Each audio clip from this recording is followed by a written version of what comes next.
Ok, on va donc recommencer. Alors, je crois qu'il y a quelques questions. On va d'abord reprendre les questions. Il y a une ou deux questions avant. Hop. Alors, comment faire une petite application légère 5 MHz qui n'affiche rien, ne fait que lire les flux RSS toutes les heures et envoyer des notifications dans la barre d'état du téléphone. Lorsqu'on clique sur la notification, on ouvre notre application 24 mégas, mais pas avant. Est-ce possible? Alors déjà, il faudrait faire un service. Alors, je vais partager mon écran quand même.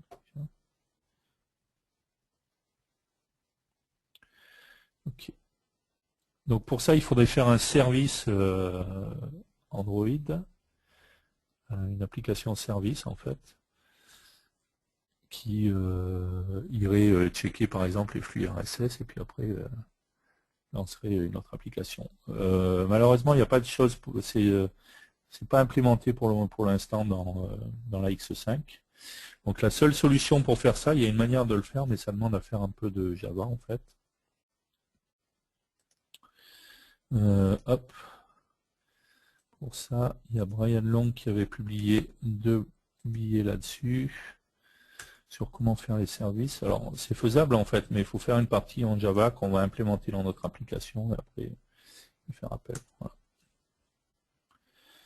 Voilà, donc n'hésitez pas à aller voir ces deux liens, en fait, ça parle de ça, Delphi et les services Android. Et le deuxième, la partie 2, voilà, qui vous explique comment faire et ce qu'il faut mettre en place pour ça.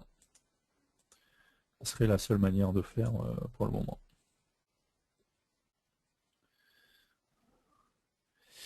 Ensuite, une autre question.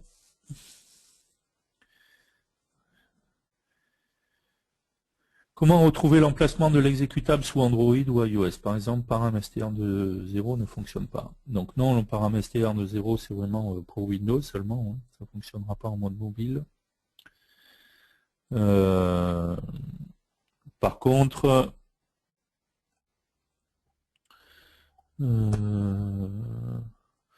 ça marche également sous macOS, pas que sous Windows, ça marche également sous macOS, mais ça marche pas en mobile en tout cas. Par contre, c'est pas encore une fois vouloir le répertoire et le nom, le répertoire de l'application. Je trouve que c'est un réflexe développement Windows et c'est pas une manière. C'est pas quelque chose dont on a besoin en développement mobile en fait. Quoi. On va pas aller stocker des choses dans le répertoire de l'application. Il y a d'autres répertoires pour ça, avec les get document pass, les get on pass et ainsi de suite. Mais à aucun moment on va devoir aller stocker des choses dans le répertoire de l'application. Et au passage, ceci dit, c'est également quelque chose qui normalement, même sous Windows, ne devrait plus se faire. Hein.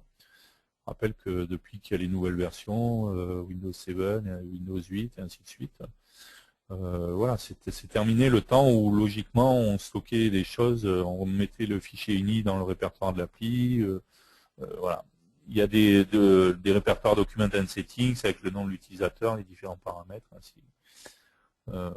Donc logiquement, même en mode Windows, déjà c'est quelque chose que logiquement qu'on ne devrait plus faire non plus, même si ça peut continuer à se faire et que ça n'empêchera pas de fonctionner. En tout cas, ce qui est sûr, c'est que dans le monde du mobile, on n'a pas à savoir où est l'application. Voilà, elle est stockée à un endroit. Après, on a d'autres endroits pour stocker les images, les documents et ainsi de suite. Mais voilà, c'est pas forcément les mêmes répertoires. C'est bien séparé et c'est fait exprès. Donc, que ça soit sous Android ou sous iOS, hein, donc pour moi, c'est pas tellement la question de comment on fait, mais c'est plus une manière de faire qui doit être différente et qui doit être pensée différemment en mobile.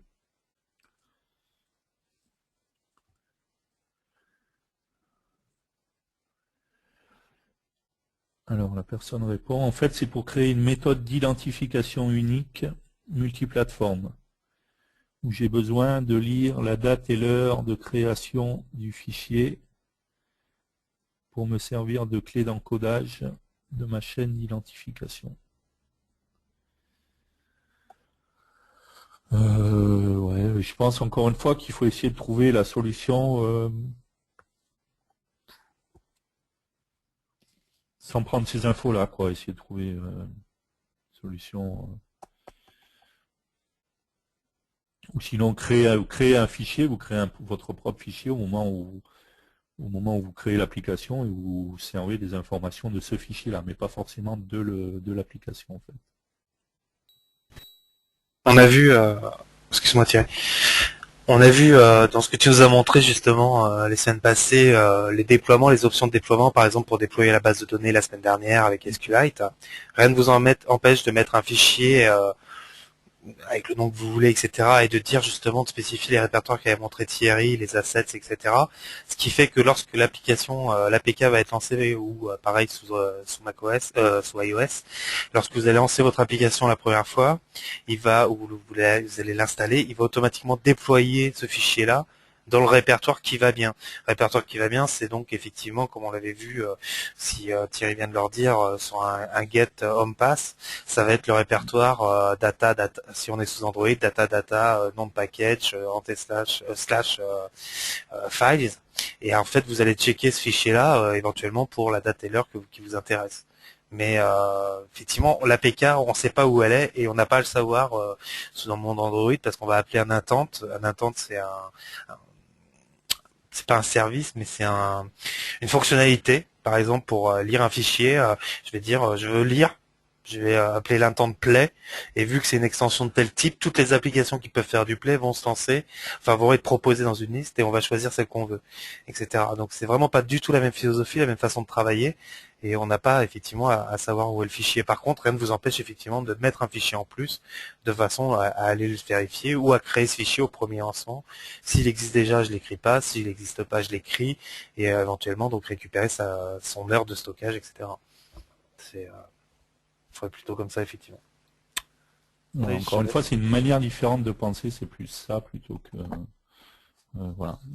Quand on fait du développement mobile, il est clair qu'on a des habitudes qu'on a en développement Windows qu'il faut perdre parce que c'est pas forcément la même manière de faire. Donc ce que disait William, c'est ce qu'on avait vu dans le projet déploiement. Donc, si on se met sur Android, on avait des choses qui étaient déployées, on mettait dans le chemin distant, on mettait assets internal. Et après, on allait récupérer ce fichier donc en utilisant l'unité system.ioutils et en faisant tout simplement un tpass.getDocumentPass. Voilà. Là, on récupérait le chemin plus le nom du fichier. Voilà. Et on peut récupérer le fichier du coup qui aura été déployé avec l'application. On pourrait tester par exemple comme c'est pas document pass, pardon, c'était get home pass d'ailleurs. Tpass get home pass, pardon, pas get document pass.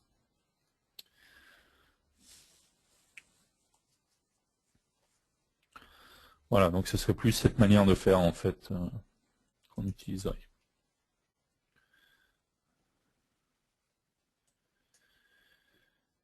Ok, s'il n'y a pas d'autres questions, on va continuer.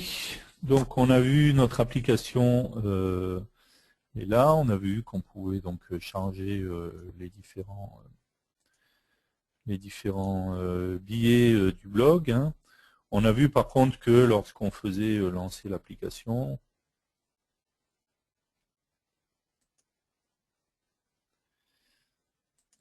qu'est-ce qu'il me fait ça à chaque fois? Je comprends jamais pourquoi il fait ça.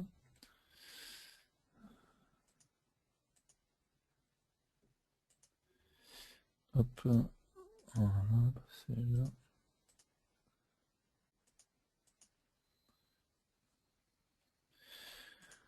Donc on l'a vu, hein, quand je clique, en fait, il y a un moment d'attente, de délai, d'accord, avant que, d'une part, qu'il ait récupéré le fichier et ensuite qu'il ait bien construit la listbox directement. D'accord. Donc ce qui pourrait être intéressant, alors après on pourrait rendre ça plus complexe, dire par exemple toutes les 10 secondes, je vais voir s'il n'y a pas un nouveau billet, ainsi de suite à ce moment-là, d'accord. Mais surtout, là, ce qu'on va faire, du coup, on va se dire, bah, écoutez, j'arrive, je lance l'application, je clique sur le bouton, et puis je ressors l'application.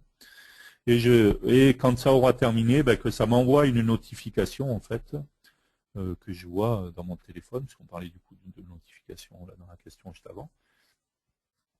Donc ça m'envoie une notification et la notification va m'indiquer que voilà, le chargement des nouveaux billets est terminé ou quelque chose comme ça. D'accord. Donc pour ça, on va avoir un composant. Si on regarde dans les composants qui sont disponibles, on a un composant sur la partie mobile qui s'appelle T-Notification Center. D'accord. Donc il est ici, Notification Center. Ok. Il n'a pas de propriété particulière si ce n'est le Application Icon Badge Number. On va voir à quoi ça correspondrait. Et du coup, on va se faire une fonction pour dire show notification. On va quand même mettre, on est en quoi T-form 14. Show notification. Hop. CTRL-SHIFT-C. OK. Et donc là, du coup, comme on a rajouté notification, on a des nouvelles unités qui ont dû venir. Voilà, fmx.notification qui est venu dans les uses. Et donc, on va se faire ici une variable notification qui est un type T-notification.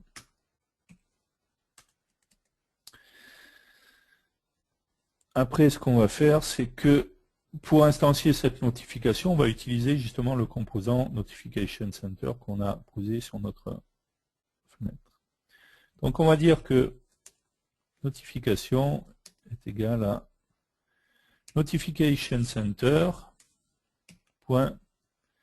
.create notification. D'accord, on a un create notification et ça nous renvoie un type T-notification. OK. Ensuite, si on regarde notification, il y a différents paramètres en fait que je vais pouvoir renseigner. Il va y avoir le paramètre name, d'accord, le paramètre alert body, alert action, number, fire date, enable sound, et ainsi de suite. D'accord. Donc on a différents éléments qui vont nous intéresser. On va d'abord avoir le nom, donc ça c'est le nom de ma notification, d'accord. Donc my notification par exemple. Ensuite, on va faire notification.alert body en fait. Et ici, on va pouvoir mettre le message en fait qu'on va vouloir voir s'afficher dans la notification. Mise à jour terminée par exemple. Alors, on peut rajouter d'autres choses, notamment par exemple notification.number.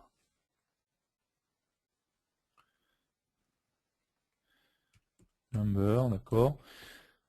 Ça n'a pas vraiment d'importance sur pas n'importe quoi, on va mettre 20 par exemple. En mode Android, même si on verra qu'il l'affiche quand même, mais en l'occurrence c'est pas le plus important. Par contre c'est intéressant en mode iOS. Alors, on ne pourra pas le voir parce que dans la config que j'ai là, j'ai pas de Mac avec un téléphone ou un iPad connecté, donc je ne pourrais pas vous le montrer. Mais c'est tout simplement quand on a une icône hein, sur un iPhone ou sur un iPad, d'accord, les icônes de lancement, on a possibilité d'avoir un petit chiffre. Hein, c'est par exemple quand vous avez l'icône des mails, eh bien, à côté vous avez un petit chiffre qui vous dit combien il y a de mails en cours. Voilà. Bon, c'est ça, ce number correspondrait à ça sur la partie iOS. On pourrait également, hein, si je voulais que ça émette du son, quand ma notification va apparaître, je pourrais lui faire notification.enable sound de point égal à true, hein, tout simplement. Et également, je peux préparer une notification pour qu'elle soit publiée un petit peu plus tard, pas forcément juste au moment où je l'appelle, mais tout simplement avec la propriété FireDate, je pourrais définir en fait une date, c'est tout simplement un T-date time, hein, donc une date et une heure pour date et heure à laquelle la notification apparaîtra directement. D'accord. Et ensuite, tout simplement, pour faire apparaître ma notification, alors pardon, pas notification, mais notre composant, on va appeler directement cette fois notification center, present notification, et je vais lui passer tout simplement ma notification, donc c'est notification. Et ensuite, on va faire un fouiller tout ça. Ok, donc ce qu'on va faire là, c'est que on va dire que lorsqu'on lance la d'accord, donc ici je vais récupérer mon flux, je fais ma boucle pour mettre à jour ma listbox, et une fois que j'ai terminé ici, ce que je vais faire, c'est que je vais faire show notification. D'accord, alors on est d'accord que si j'exécute ça en mode Windows, alors l'avantage c'est qu'il n'y a pas de plantage ou d'erreur ou quoi que ce soit.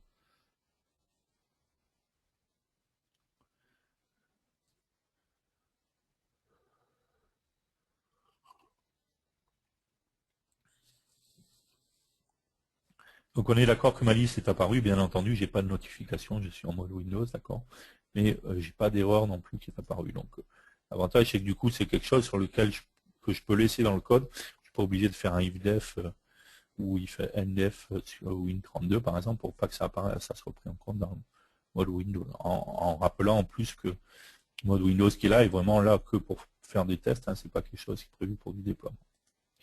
Donc on va se mettre sur notre téléphone. Ok, et on va lancer ça.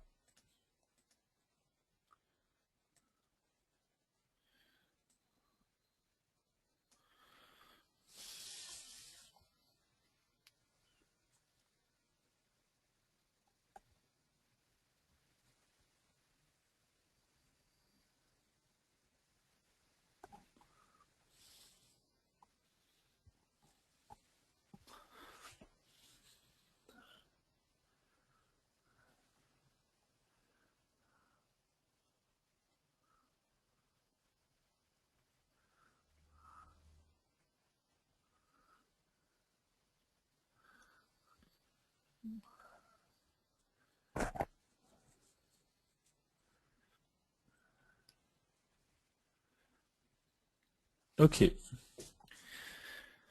Ce que je vais faire, c'est que je vais cliquer ici. Il va se mettre du coup à chercher, à charger le flux, à construire ma listbox. Et juste après avoir cliqué là-dessus, je vais ressortir l'application, d'accord, et je vais laisser l'application travailler jusqu'à ce qu'il m'affiche la notification. Et donc là, je sais que ça sera le moment où ma listbox sera prête. D'accord, donc je vais cliquer ici pour charger et je ressors de mon application. Voilà, donc je suis ressorti de mon application et là je vais attendre. Et on voit au bout d'un moment, hop, on a vu ici, elle s'est affichée assez rapidement.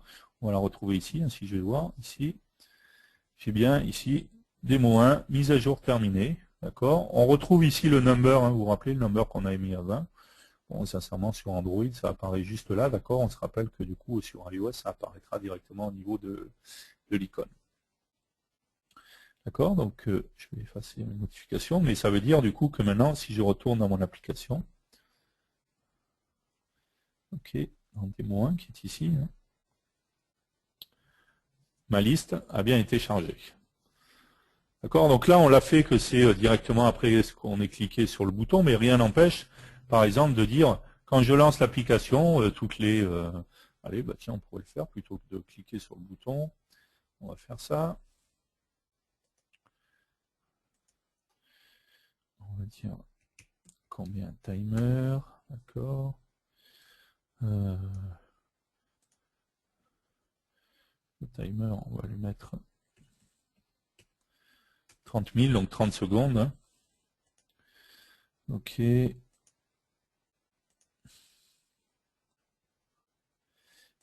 Et dans l'événement on timer, on va faire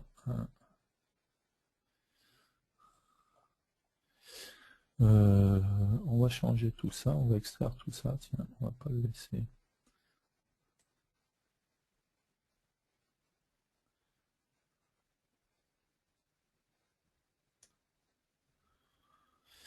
On va faire un factoring, extraire une méthode.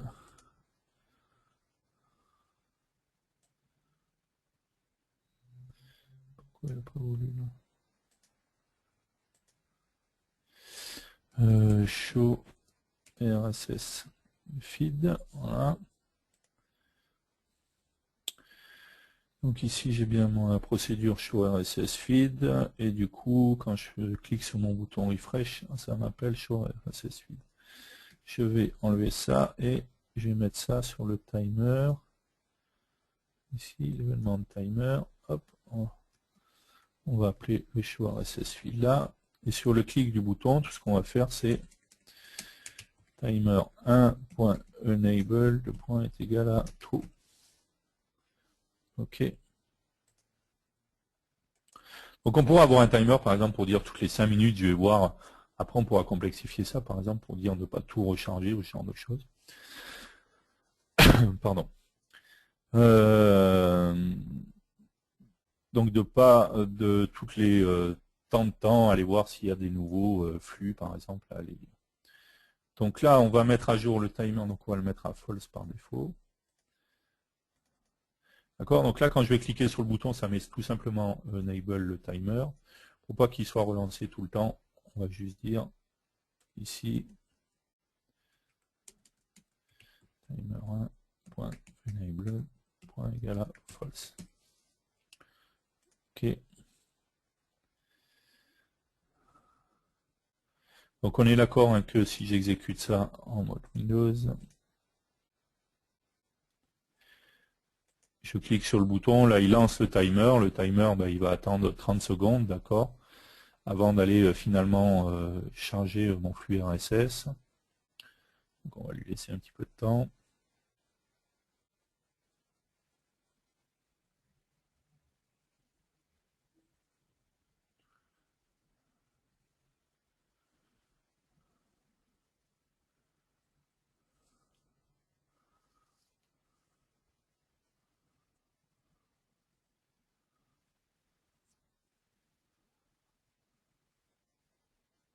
Voilà, et là automatiquement il m'a mis à jour ma listbox.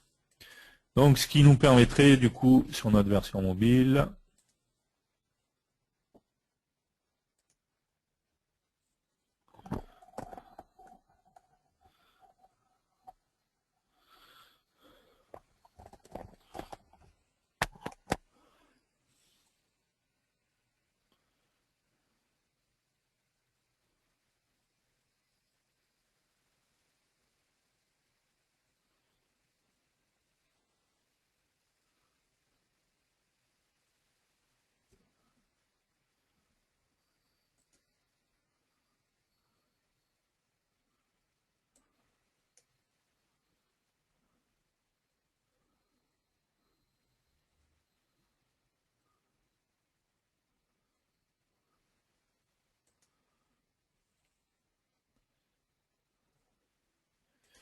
ok, donc je suis bien dans mon application.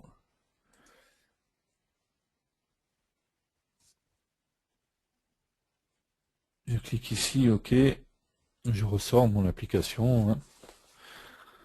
Mon timer il a été lancé, là.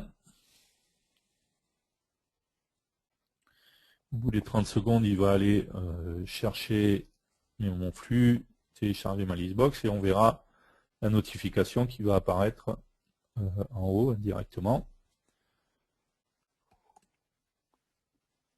Une fois que ce sera fait. Voilà, mise à jour terminée. On voit bien la notification, il y a bien l'icône de l'application. Si je viens ici, j'ai bien le nom de l'application, mon message, mon number aussi, puis l'heure à laquelle ça a été fait. Ce qui veut donc dire maintenant que si je retourne ici, dans démo 1, on voit bien que ma liste a été chargée et a été mise à jour directement. D'accord, donc les notifications, on voit, c'est très simple. On pose un composant Notification Center. Et après, on va créer un type notification, T-notification, d'accord.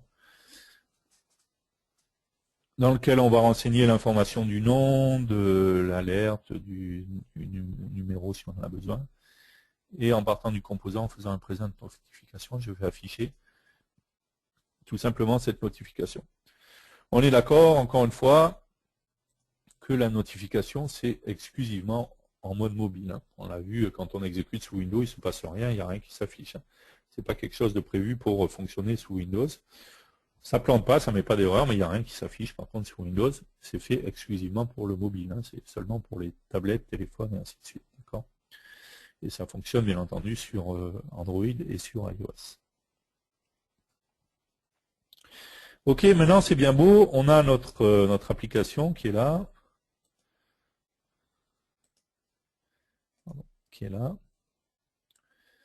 Ok, ce qui va m'intéresser maintenant, c'est que quand je clique sur une ligne, donc qui correspond à un billet, de pouvoir afficher au final, en fait, ce qui m'intéresse, moi, c'est d'afficher ce qui correspond à mon billet, d'accord? Donc pour ça, on va se faire une deuxième page qui va nous permettre d'afficher justement directement le billet, tout simplement parce que si on regarde dans ce qu'on a récupéré, on a récupéré l'information du lien, d'accord, avec le link, la balise link qui était dans notre flux. On avait bien ici pour chaque item, on a la propriété link, d'accord, avec le lien directement du billet de la page concernée. Ok. Donc pour ça, comment on pourrait faire? On pourrait très bien se faire une deuxième page. Allez, on va se faire une deuxième page, par exemple. Ok. Une fiche FireMonkey Delphi. Ok. Non, qu'est-ce que je fais? Retirer. Oui, une fiche mobile. Une fiche mobile FireMonkey. Ok.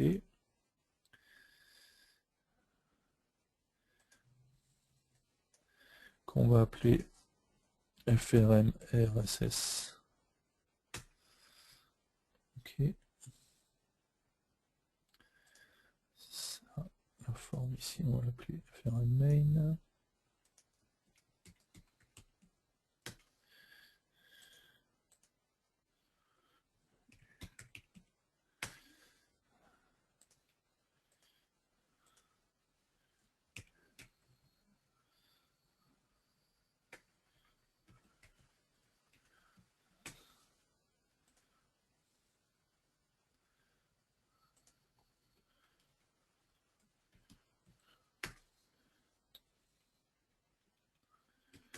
Ok. Et ici, qu'est-ce qu'on va utiliser? On va tout simplement utiliser un composant qui est le T-Web Browser. D'accord? Alors attention, ce composant, d'ailleurs on le voit quand on va dessus, hein, on voit bien ici dans la petite bulle qui s'ouvre juste en dessous, on voit bien que les plateformes supportées, c'est seulement périphérique iOS, Android et simulateur iOS. À aucun moment, ce T-Web Browser est un T-Web Browser qui va fonctionner sous Windows. D'accord? Je le rappelle, on a déjà parlé de ce genre de choses, il y a déjà eu plusieurs fois ce genre de questions. Il n'y a pas de web browser aujourd'hui en standard pour FireMonkey. D'accord? Il existe un T-Web Browser dans la VCL, il n'en existe pas pour FireMonkey. Une des solutions, ça serait d'utiliser, il y a un projet Chromium Embedded qui peut être utilisé par exemple sous FireMonkey. D'accord? Et c'est pas le but, là on fait une application mobile. Donc pour ça, je vais utiliser un T-Web Browser. Ok, on va laisser, on va mettre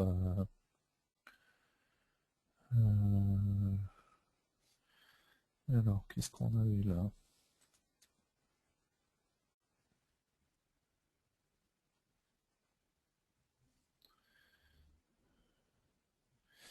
Alors, ce qu'on va faire, c'est qu'ici, on va se mettre un layout qu'on va appeler layout main, qu'on va mettre en aligne avec client. D'accord. Dans ce layout main, je vais tout simplement mettre ma toolbar et ma listbox. Okay. Ça ne change rien au niveau de l'affichage. La seule chose, c'est que j'ai un layout qui est là maintenant. Ok. Ici, je vais mettre un layout. Ma fenêtre, ok, pareil, ce layout, je vais le mettre en ligne avec client. On va changer son nom. Layout show RSS. OK. Le web browser, on va le mettre dans ce layout.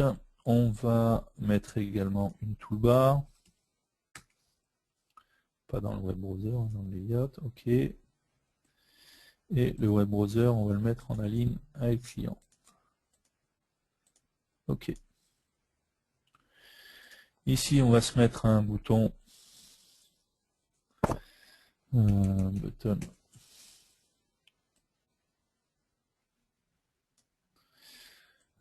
qu'on va appeler pt back et on va lui mettre un style lookup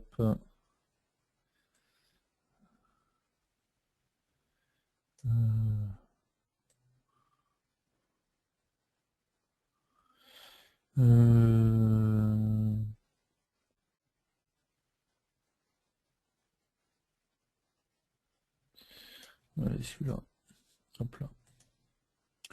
Voilà, pour pouvoir revenir sur la fenêtre d'avant. D'accord. OK. Et on va animer un petit peu tout ça, ce sera plus sympa, d'accord. Donc flotte animation sur le layout ici. OK. Anime layout main. On va lui dire qu'on part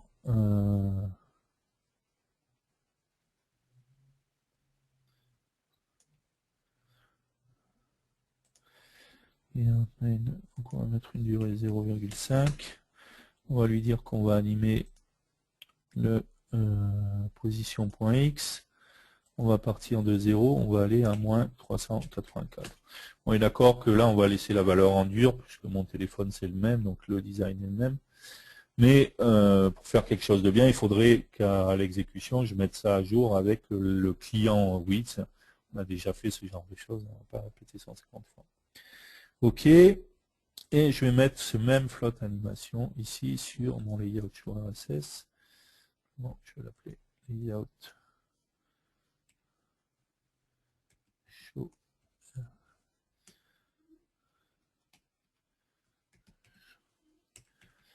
OK, position.x de 0 à 384, puisque la largeur elle est de 384. En 0,5, OK. Donc ici, ce que je vais faire, c'est que sur ma listbox, alors par contre, ce que je sais pas, avant ça, c'est de retrouver, ou alors c'est peut-être plus le show checkbox, on va juste revérifier ça d'abord.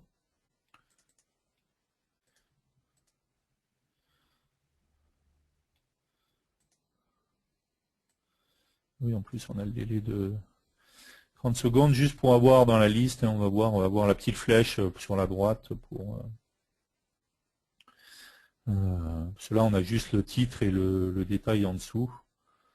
Je ne sais plus si c'est le show checkbox ou si c'est le style, le item style qu'il faut modifier.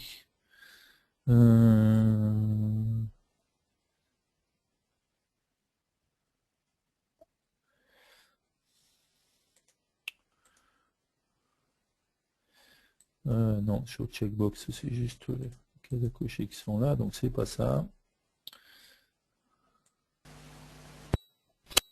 Alors, je sais pas moi j'utilise des list view, mais Prendre une list view, hein, ouais. Mais normalement c'est sur les items, les checkbox, non c'est le mal. Item, descend, ouais. Et tu veux quoi en fait? Une flèche, c'est ça? Ouais. Bon, c'est pas très grave si on l'a pas. Sinon, le mieux, ça aurait été d'avoir une list view, hein, je suis d'accord. Hein, plutôt qu'une listbox, j'aurais eu plus d'options en plus là-dessus. Ouais, non, là c'est super right. Ou après, il faudrait, faudrait designer ton propre style et sinon, utiliser ton propre style. Ouais, bon. C'est pas très grave, c'est plus comme ça, histoire d'être un peu plus sympa, mais ça n'a pas d'importance. Ce qu'on va faire, donc, c'est que quand on clique sur la listbox, ok, donc j'ai un événement on item click, d'accord, dans lequel je vais retrouver item, donc qui va correspondre à mon listbox item, d'accord.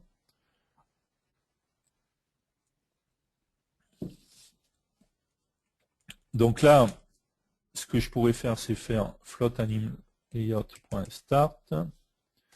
D'accord. Il faudrait ici, bien entendu, que j'ai fait un Alt F11 pour utiliser l'unité show RSS. Voilà.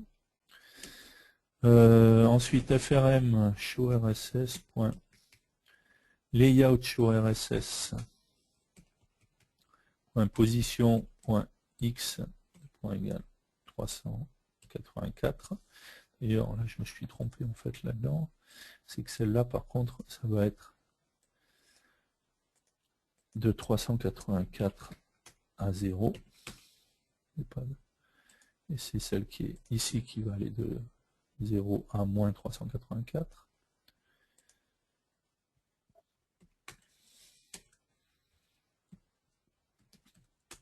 Ensuite, frm show rss. Layout show rss. Point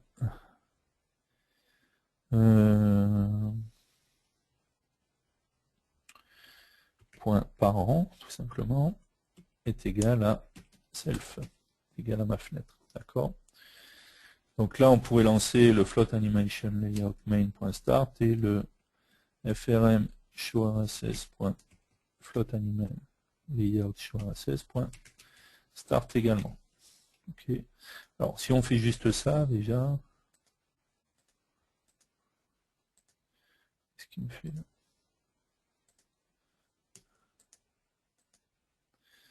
Ok. Ok, comme d'habitude. Voilà.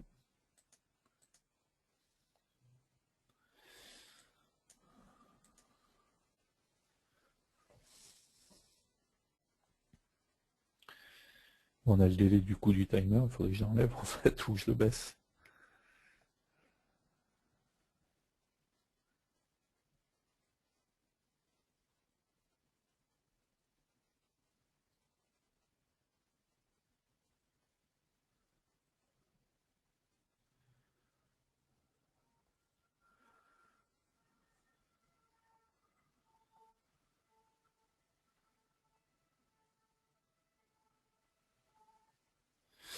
Ok, et donc ici, quand je vais cliquer ici, hop, voilà, j'ai bien la première qui part et la deuxième qui revient. D'accord, ce qu'il va falloir faire ici, c'est se faire... il va falloir prendre en compte quand on clique sur le bouton back, hein, donc bt back clic, donc je fais un CTRL SHIFT C.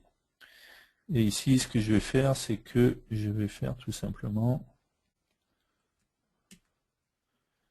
refaire un flow RSS, refaire les deux, relancer les deux animations. Mais par contre, ce que je vais faire avant, c'est que sur l'événement finish de chaque animation, je vais tout simplement faire float point inverse est égal à note float layout main point inverse. Ok. Et pareil ici sur le float anim, si ce n'est que c'est pas la même float, c'est float anim layout show RSS. Ok, et du coup,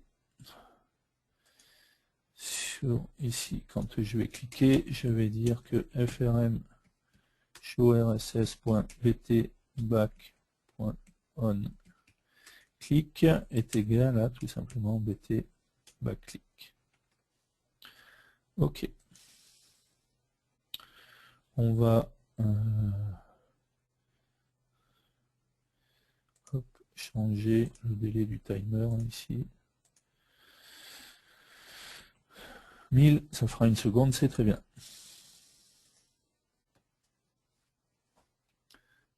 Ok.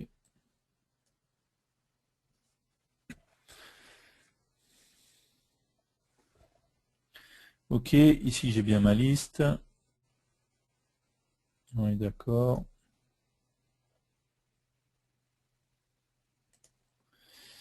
Alors, quand je clique sur un élément, je vais bien sur la deuxième fenêtre, je reclique ici, je reviens bien, et ainsi de suite. Maintenant, moi, ce qui m'intéresse, c'est que quand je clique sur l'élément, ici, dans le web browser qui est ici, puisque c'est un web browser que j'ai ici, que ça s'affiche le billet, le lien qui est concerné. D'accord. Donc pour ça, on pourrait utiliser, on l'a dit, la variable link qui est ici. Par contre, actuellement, on l'a juste mis ça dans une variable link, mais on l'a stocké nulle part. Donc, on pourrait assez facilement, en fait, je rappelle, on a déjà vu ce genre de choses, mais c'est bien de le remontrer. Ici, on a dit qu'on créait notre listbox item. Vous connaissez tous la propriété tag qui existe par défaut sur chaque élément qui existe. C'est pas que du FireMonkey, pareil sur la VCL. Et on l'avait dit, maintenant on a des nouveaux objets tags qui existent, d'accord. On a un tag object, un tag float et également un tag string. Pourquoi ne pas mettre dans le tag string du listbox item tout simplement le lien. Donc ici tout simplement est égal à link. Ce qui va me permettre quand je clique ici sur l'événement listbox RSS item click, de pouvoir récupérer via la constante item qui est ici, qui correspond à notre listbox item, tout simplement le lien. Ici, je vais pouvoir tout simplement faire item.tagString, d'accord, qui va correspondre au lien, et tout simplement aller mettre ça dans notre web browser. Donc ce que je vais faire, c'est que frm showrss.webbrowser1.url item.tagString et ensuite on va faire frm showrss.webbrowser.navigate. D'accord, je mets à jour l'URL et je fais un navigate vers cette URL. Là, pour l'instant, je lance l'animation et ça. Ça, le temps que ça charge, ça me permettra de faire l'animation et autres. OK. Donc, si je réexécute ça, ici, je clique, j'ai le chargement de mon flux RSS. Ici, j'ai ma liste. Et quand je clique ici, ça ne marche pas.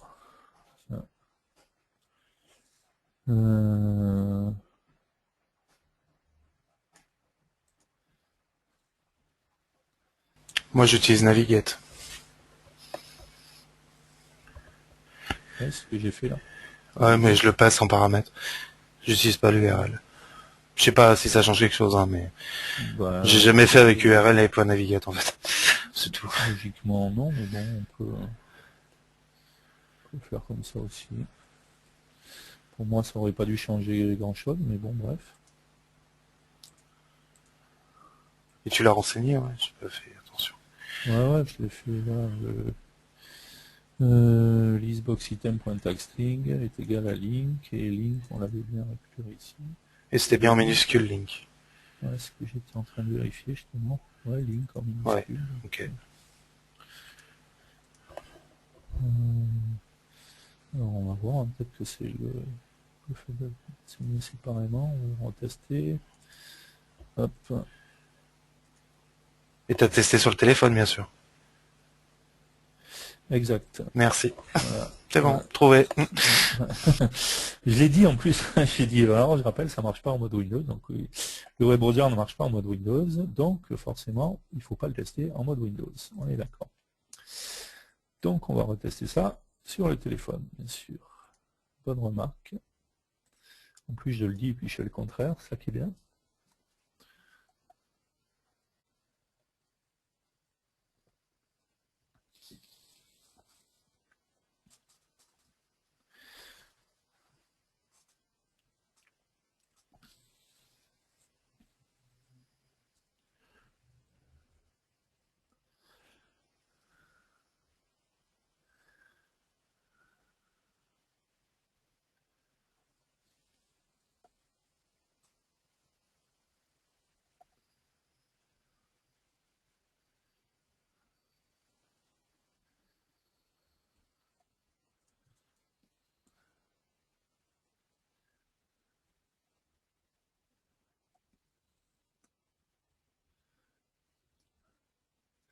Ok, on va cliquer ici.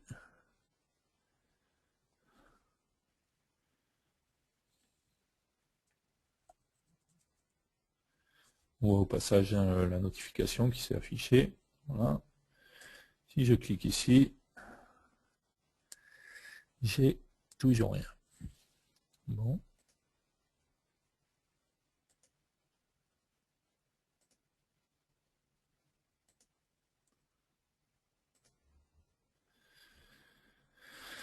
Alors,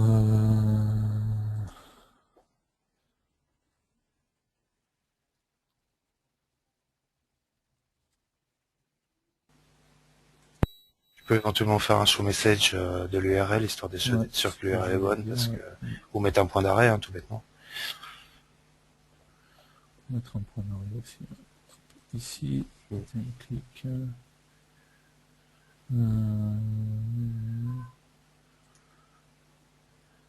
J'ai rien de particulier en plus ici. Non, non, non, non, ça c'est... y a rien à toucher, ça marche from scratch. Alors c'est parti, on va exécuter en mode debug.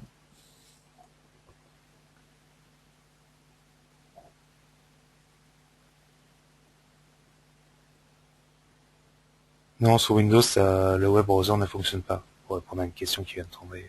Enfin, une affirmation. Effectivement.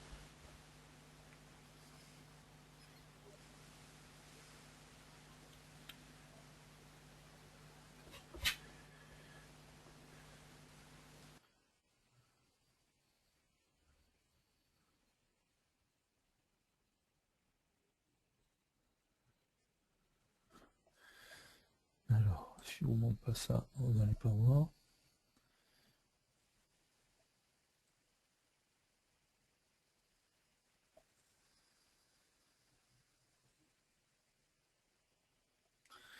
Ok, on clique là.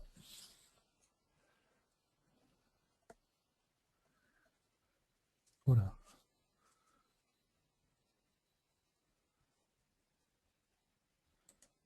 Ça tombe bien, il y avait la question.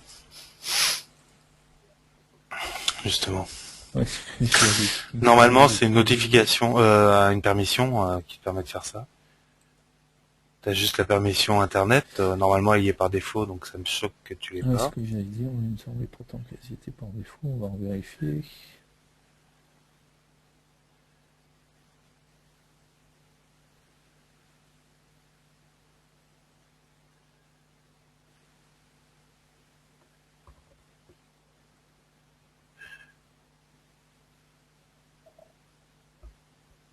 Tu vois le lien, s'il te plaît, la source après également.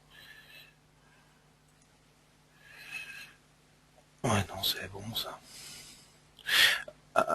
Ouais. Ouais, non, normalement. Ouais, normalement, il n'y a pas de raison que ça marche pas. Alors, permission. C'est vers le milieu. C'est plus bas, c'est plus bas. Internet, c'est plus bas. Ouais, ça doit être celle... Internet, elle est bien retrouvée. Voilà.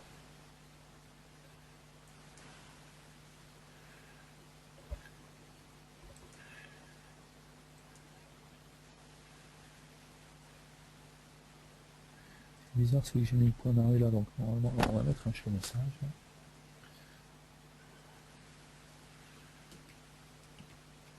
Oui, en De toute fait, manière, ton avant, il exception a eu lieu avant, ouais. il aurait dû s'arrêter. C'est surtout que ton exception a eu lieu avant. Mm.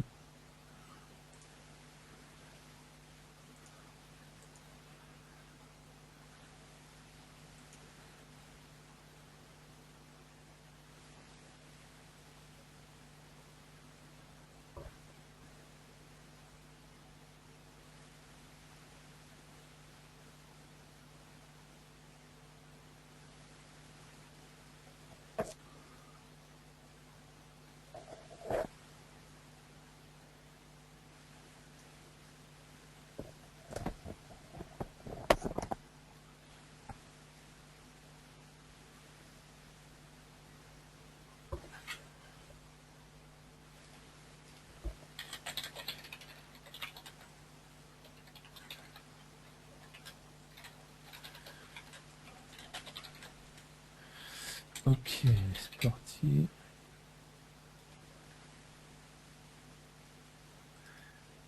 Et là, Il y a un problème dans l'URL qui m'envoie. Oui, elle est pas bonne.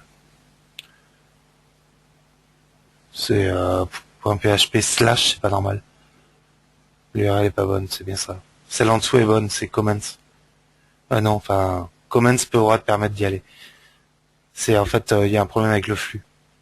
C'est ton flux qui est pas bon. Par contre, celle de comments, tu supprimes comments à la limite à la fin et c'est la bonne. Et on voit bien qu'il y a un index. Ben non, c'est pas la bonne. Non, c'est pas bonne tes URL. Je comprends pas l'URL qui me sort. Prends la GUID pour le permettre. Le GUID est bon. Le GUID te permettra d'y accéder. Plus bas, is permalink false.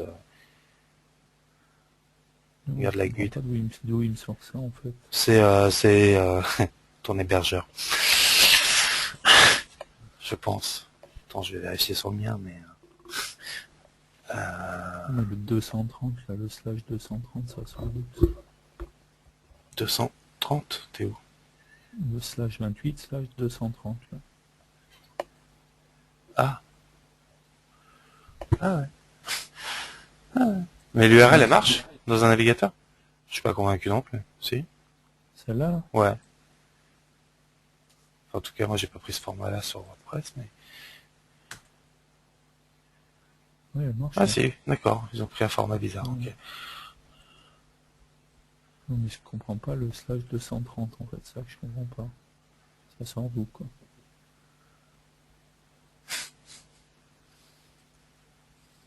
T'en as qu'un...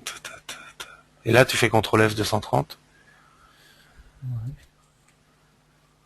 Ah non. Ouais, voilà, il y en a pas. 230. Je comprends pas bien. Bah, t'as pris stack string et... Voilà, quoi. Ouais, c'est bizarre. Alors, on va faire autre chose qu'on va faire ici. Un chemin Oui. Ah, moi, je dis qu'elle est bonne.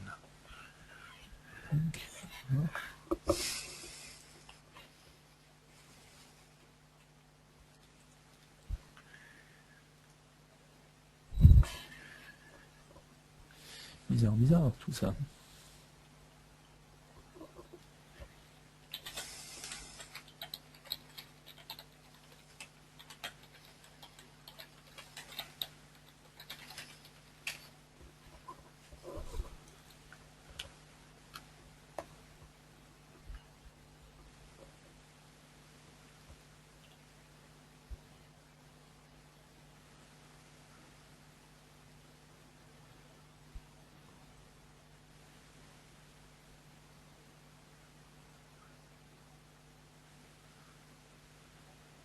Vu que t'avais chaud message, tu aurais pu tester sous Windows. C'est vrai.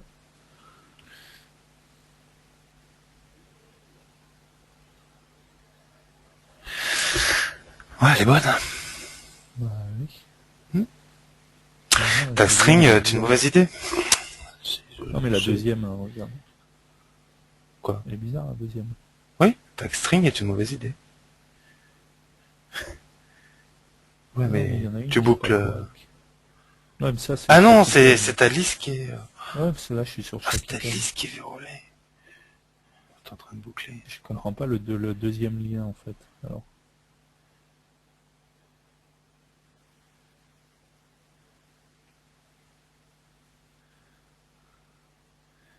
En fait, il y a un des liens qui est pas bon, c'est... Ouais, je sais pas, c'est celui-là, en fait. Ouais, c'est le deuxième qui est pas bon, je sais pas pourquoi. Ça, c'est une autre question. Celui-là, on est d'accord, l'URL, elle est correcte. Numéro... Non, c'est le numéro... Non, enfin, je sais pas, t'as cliqué sur lequel? Parce que c'est qu'on J'ai voit... cliqué sur le... Sur le 6 et pas sur le 7, d'accord. C'est le Ouais, refresh qui était ouais, pas... le Ok. 6. Ouais, ouais. C'est juste Ok. le refresh de la listbox derrière. Bah du coup, ça, on l'avait le web browser ou pas, vu que t'es revenu vite? Mais du coup, non, j'ai toujours pas le web browser qui s'affiche. Alors, la question que je me posais, c'est est-ce que... Alors, ça va mettre en commentaire. Est-ce que le fait que je... Ça, on va mettre en commentaire. Est-ce que le fait que je fasse un navigate avant... Il y en a qu'un, un navigate. Ouais. Il n'y a pas de naviguer 2 et compagnie comme sous Windows. Hein non, pas que je sache, Ok. non. Non, c'est juste j'avais un doute.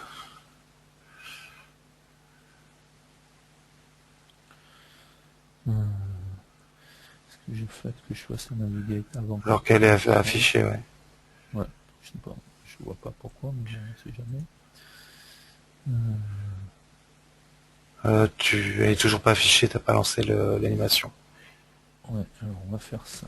On va faire que dans la fin de l'animation ici. Ouais, mais du coup, j'aurai plus l'information de l'item. Non, non, mais mets-le après, ouais. Mets-le là et tu fais un start. Fais voir le start. Fais une complétion sur start. T'as pas un wait. Ouais, c'est le delay. Non, Non, t'as un c'est pas start bon. wait. Enfin, quand tu le fais à la main, Ouais, quand tu le fais directement, mais pas ouais, dans le flow d'animation comme ça. tu l'as pas comme ça, d'accord. Et il y a Donc pas un point.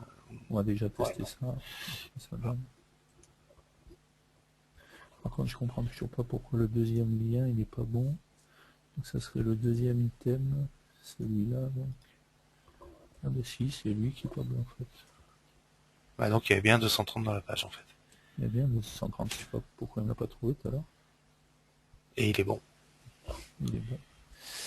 D'accord. Ah, c'était les problèmes que j'avais eu avec les numéros, les trucs comme ça, je pense. C'est Oui, ça. t'as oublié de le renommer. Il est râlé.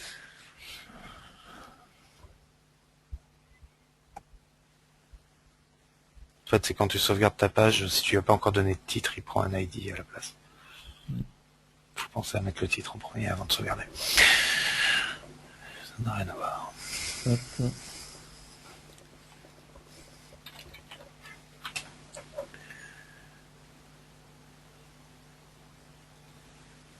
Non, alors ça c'est bizarre.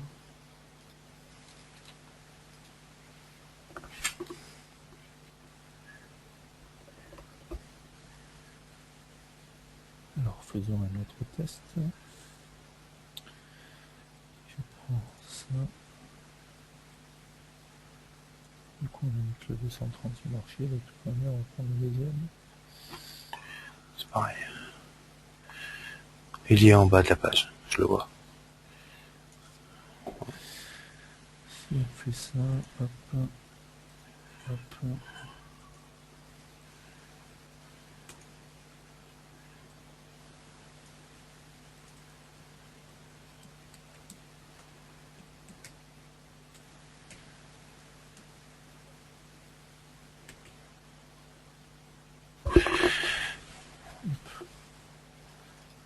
Voilà.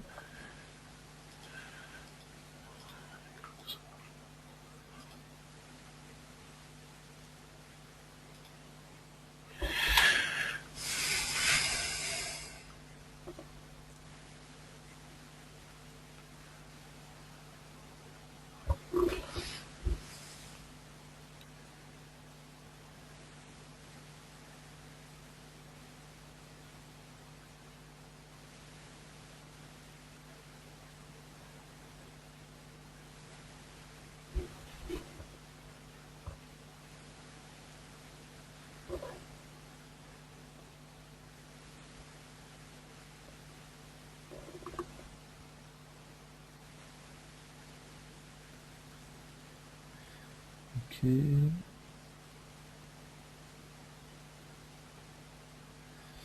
Peu importe lequel on va. Hop, Ouais, là, ça marche. ça marche. Il arrive trop tôt.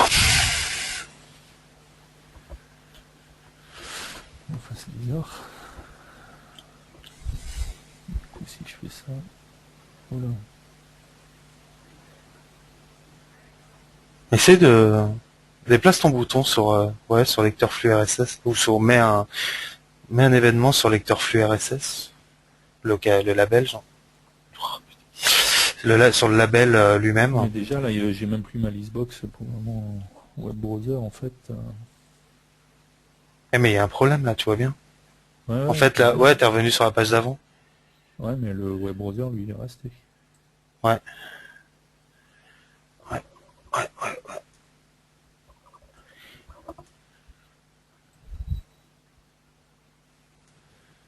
Ok.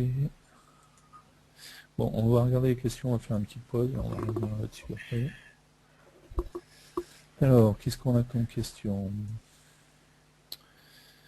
Hop, hop, hop, hop.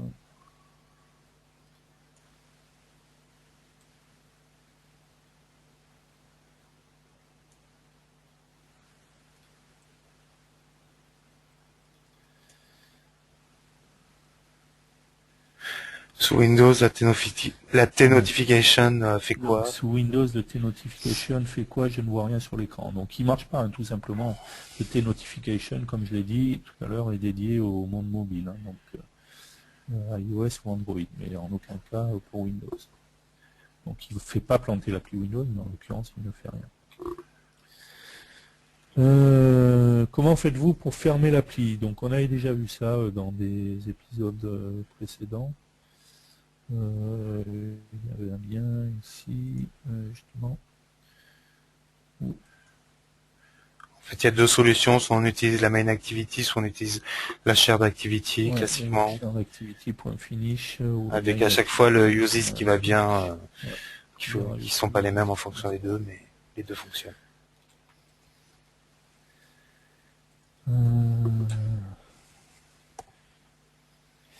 Alors, toujours la personne par rapport à son identification d'application, c'est un freeware mais qui se connecte sur un serveur qui lui a besoin de récupérer un ID unique pour envoyer les infos de l'utilisateur, pas de son collègue.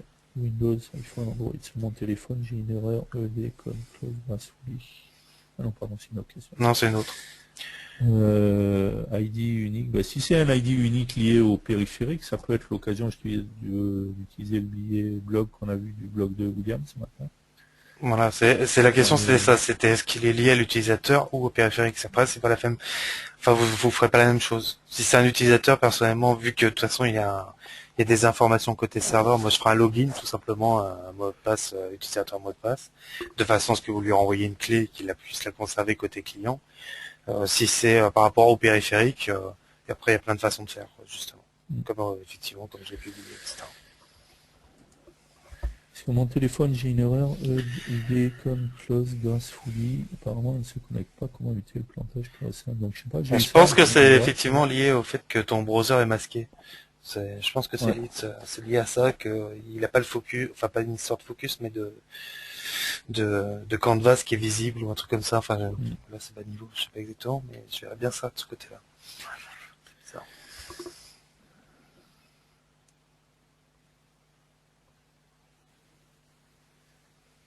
Alors, le web browser ne fonctionne pas sous Windows, voilà, c'était ça Donc la non, phrase. ouais, sous Windows, ça fonctionne pas. Donc pas de web browser sous Windows, hein, comme on a dit. Enfin, en tout cas pour FMX, il y en a un, mais c'est pour la VCL. Pour le web browser, je vous ai pas vu mettre de page, mais seulement un composant. C'est normal. Donc oui, tout à fait. C'est comme le même fonctionnement que le web browser qui existait dans la VCL. C'est juste un composant web browser. On a vu on appelle la fonction navigate avec l'URL qui correspond. C'est tout. Hop. J'ai une question concernant un autre composant, le T-Media Player. Oui, et donc la question est... Elle est en dessous. Ah, elle est en dessous. Au plus bas, je l'ai lu. Sur Android, une vidéo s'affiche toujours en full screen, avec comme seul retour le bouton back. Quand la vidéo se termine, elle ne revient pas sur l'appli, sinon l'écran reste noir. Il faut que l'utilisateur utilise lui-même le back. Avec un timer, on peut détecter la fin de la vidéo, mais par contre, impossible de forcer le retour à l'appli existing. Un moyen de simuler la pression du bouton back. J'ai un peu de mal à suivre. Je n'ai pas fait de test à ce niveau-là, donc je ne pourrais pas répondre, mais... Regardez dans les samples, il y a une démo hein, pour tout ce qui est vidéo. Mais Si peut-être vous qu'il faudrait regardez. je sais pas. Alors déjà,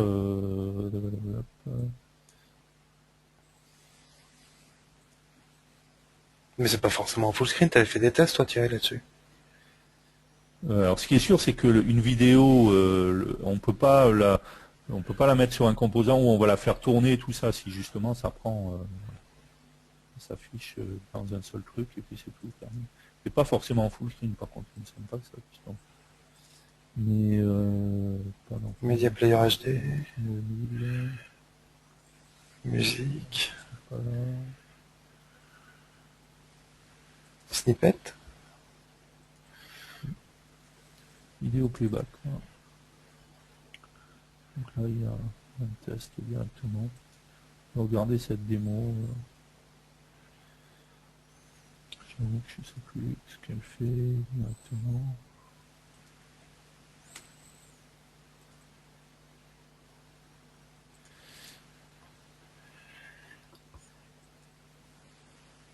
En plus, j'ai vu qu'il y avait une propriété full screen là, quand tu étais sur le Media Player.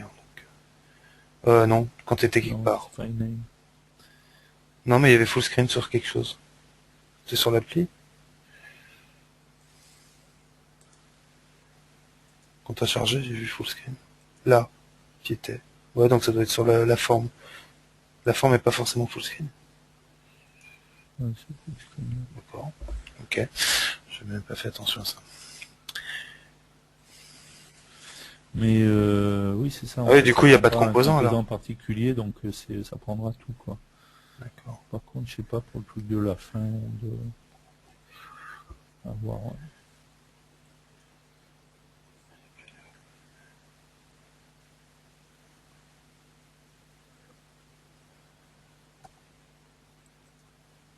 Donc, je sais pas, là, faudrait tester en fait. Ok. Euh, Où s'ouvre l'URL du web browser? Ben, dans le composant web browser. Le composant web browser, c'est celui qui affiche la page, quoi. On peut pas l'ouvrir dans un cadre, non. Après, votre web browser, vous le mettez là où vous voulez. Enfin, a priori, peut-être pas, quoi. Mais,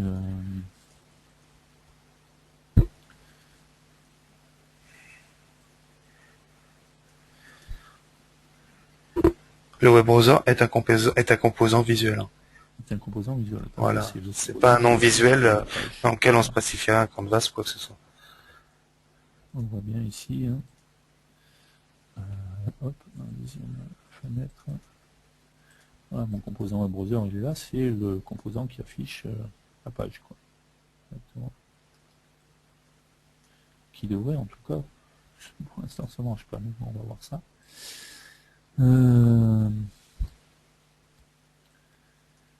Question pertinente, tu as raison, c'est plus un ID utilisateur qu'un ID device. Si une personne a une tablette et un phone. Dans ce cas-là, je partirais, comme l'a dit William tout à l'heure, hein, sur la solution d'identification, quoi. Un user, un password. Comme on le fait quand, je sais pas, quand je lance Client-serveur. n'importe quelle application, enfin n'importe quelle. Je lance Facebook, je lance Twitter, il faut que je m'identifie. Donc je vais mettre un user, un password qui seront vérifiés au niveau du serveur, quoi. Et après, ça me dira si oui ou non ça accède, ça me donne l'accès ou pas.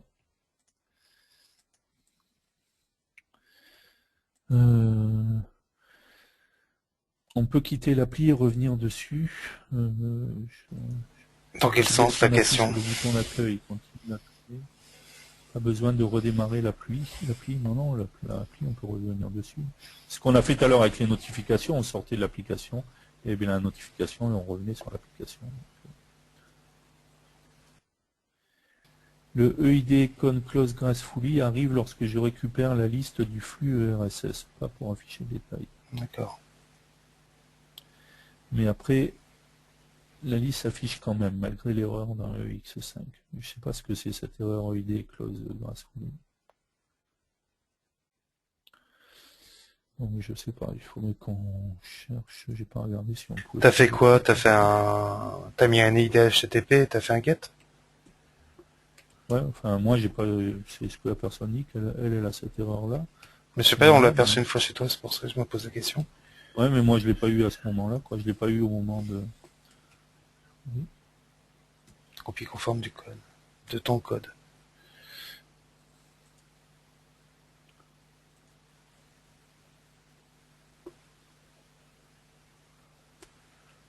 pas l'air de trouver grand-chose là-dessus.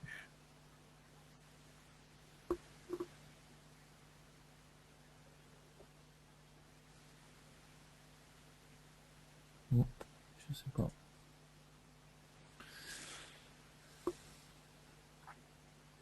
Parce que normalement, c'est quand le serveur envoie, enfin, c'est côté serveur qui a un souci et du coup, il déclenche une exception.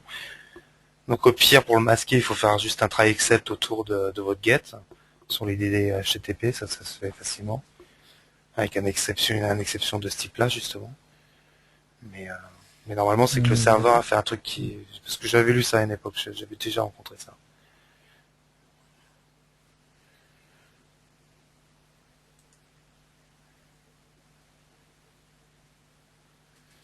Personne précise téléphone HTC Sensation connecté en Wi-Fi sans carte SIM. En l'occurrence, c'est pareil chez moi. Hein. Le Nexus 4 avec lequel je travaille est connecté en Wi-Fi. Il n'y a pas de carte SIM dedans. Il me sert que pour les démos. Donc, je ne peux pas faire de fonctionnalité de téléphonie ou ce genre de choses, mais là, c'est pas la question. Quoi.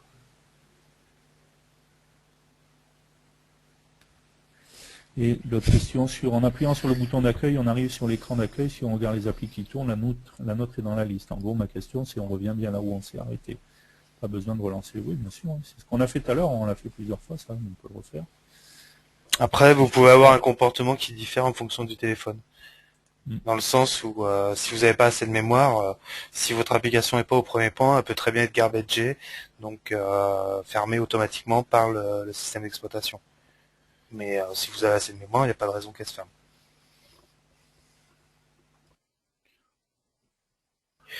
Comme le disait également tout à l'heure Thierry, il n'y a pas de service actuellement dans Delphi.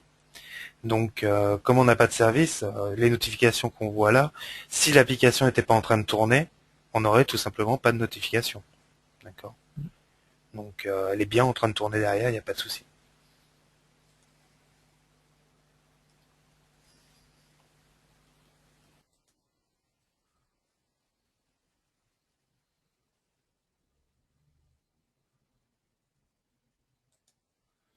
Donc là, je suis dans mon application. Si je clique, je ressors ici. Bon, en l'occurrence, en même temps, j'ai eu la réponse comme quoi il y a eu la notification. Si je reviens ici, on voit la liste des applications. Et si je reclique ici, je reviens bien là où j'étais, donc avec flux RSS qui sont chargés. Donc il n'y a pas de problème.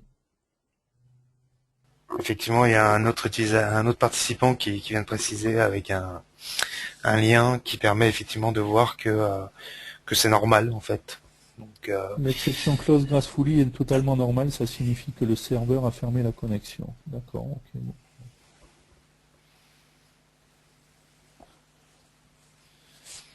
Ok, donc c'est une erreur donc c'est normale. clairement, enfin moi je sais que je l'avais déjà rencontré, ça faisait longtemps, je me rappelle plus, mais moi je faisais un try except et si c'était celle-là, bah effectivement j'ignorais quoi. Elle n'était pas gênante. Donc le lien c'était ça. Hop.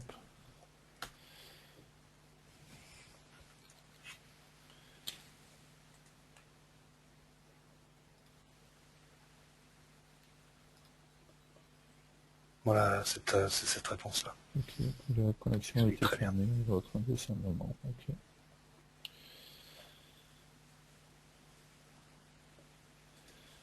Ok, pas d'autres questions. Ok, on va faire une petite pause.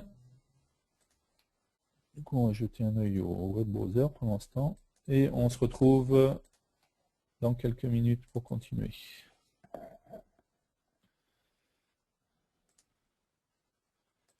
Allez, petite pause et à tout de suite.